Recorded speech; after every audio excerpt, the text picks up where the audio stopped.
तो उनके पिता को किसी ज्योतिष ने बोल दिया कि ये सन्यासी हो जाएंगे, तो राजा शुद्धोधन ने उनको छुपा करके रखा कि ये सन्यासी ना हो, मेरे एकलौता पुत्र है और सन्यासी हो जाएगा तो बहुत बड़ी गड़बड़ हो जाएगी। पर जो नियति रहती है वो होकर के रहती है।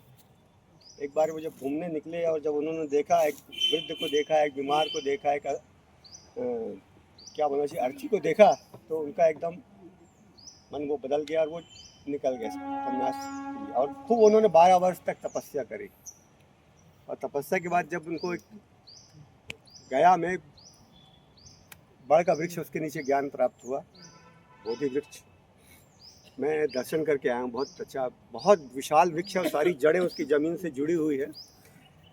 तो जब तपस्या करके जब वो वापस अपने घर आए तो रविन्द्रनाथ टैगोर जी ने लिखा है कि यशोधरा ने पूछा कि वहाँ क्या मिला, तो बोले कि और जो मिला वो यहाँ नहीं है क्या? बोले नहीं, जो वहाँ मिला वो यहाँ भी है, पर ये बात वहाँ जा कर के मुझको समझ में आई।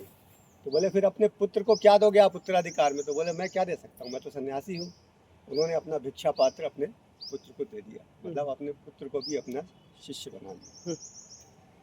एक निर्धन व्यक्ति जब उनके पास आया और उनसे कहा कि भाई मैं बहुत निर्धन हूँ, भिखारी हूँ, तो मेरे आधे लोग अमीर हैं, मैं बहुत गरीब हूँ, ऐसा क्यों है?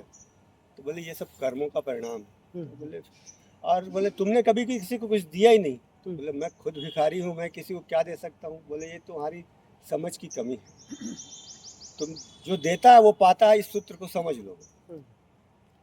तुम दे सकते हो, मुस्कान दे सकते हो, किसी को मधुर वचन बता सकते हो, किसी का सहारा बन सकते हो, और तुम्हारे तो 2 हाथ है ना, किसी की मेहनत करके मदद कर सकते हो।